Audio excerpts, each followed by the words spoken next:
Les trois fileuses. Il était une fois une fille paresseuse qui ne voulait pas filer le lin. Un jour, sa mère se mit si fort en colère qu'elle la battit et la fille pleura avec de gros sanglots. Justement, la reine passait par là. Elle fit arrêter son carrosse, entra dans la maison et demanda à la mère pourquoi elle battait ainsi sa fille. La femme eut honte pour sa fille et dit: Je ne peux pas lui ôter son fuseau, et elle accapare tout le lin. La reine lui répondit: Donnez-moi votre fille, je l'emmènerai au château. Elle filera autant qu'elle voudra. Elle la conduisit dans 3 chambres qui étaient pleines de lin magnifique. Maintenant, file cela, dit-elle, et quand tu en auras terminé, tu épouseras mon fils aîné.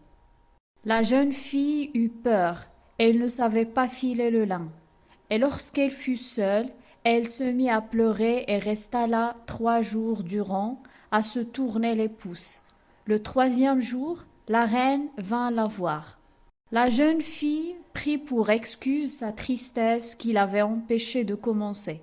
La reine la crut, mais lui dit: Demain, il faut que tu te mettes à travailler. Lorsque la jeune fille fut seule, elle ne sut de nouveau plus ce qu'elle allait faire, et toute désolée, elle se mit à la fenêtre. Elle vit 3 femmes qui s'approchaient. La première avait un pied difforme, la deuxième une lèvre inférieure qui lui couvrait le menton, et la troisième un pouce extraordinairement large. Elles restèrent plantées sous la fenêtre, regardèrent en l'air et demandèrent à la jeune fille ce qui lui manquait. Elle leur expliqua ce qu'elle voulait. Les 3 dirent alors: Si tu nous invites au mariage, si tu n'as pas honte de nous, si tu nous dis tante et si tu nous fais prendre place à ta table, alors très vite nous filerons le lin. De tout cœur, bien volontiers, dit-elle, venez ici et mettez-vous tout de suite au travail. Elle fit entrer les 3 femmes étranges et leur installa un coin dans la première chambre où elles se mirent à filer. L'une tirait le fil et faisait tourner le rouet, la deuxième mouillait le fil, la troisième frappait sur la table avec son doigt et une mesure de lin tombait par terre à chaque coup de pouce. La jeune fille cacha les 3 fileuses à la reine, et chaque fois qu'elle venait, elle lui montrait l'énorme quantité de lin déjà traité. La reine ne tarissait pas d'éloges.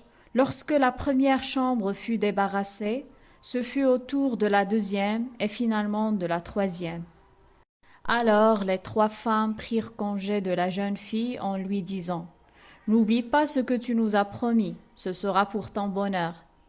Lorsque la jeune fille montra à la reine les 3 chambres vides et le lin filé, celle-ci prépara les noces et le fiancé se réjouit de prendre pour épouse une femme aussi adroite et il la loua fort. J'ai 3 tantes, dit-elle, et comme elles ont été très bonnes pour moi, je voudrais bien ne pas les oublier dans mon bonheur. Permettez que je les invite à ma table. La reine et le fiancé répondirent: Pourquoi ne les inviterions-nous pas? Lorsque la fête commença, les 3 femmes arrivèrent magnifiquement vêtues, et la fiancée dit: Soyez les bienvenues, chère tante. Oh, dit le fiancé, comment se fait-il que tu aies de l'amitié pour d'aussi vilaines personnes? Il s'approcha de celle qui avait un pied difforme et lui dit: D'où vous vient ce pied si large? D'avoir pédalé au rouet, répondit-elle. Il vint à la deuxième et dit: D'où vous vient cette lèvre pendante? D'avoir léché le lin, répondit-elle. Il demanda à la troisième: D'où vous vient ce pouce si large? D'avoir tordu le fil, dit-elle. Alors le fils du roi dit: Que plus jamais ma jolie fiancée ne touche à un rouet. Et c'est ainsi que la jeune fille n'eut plus jamais à faire ce qu'elle détestait.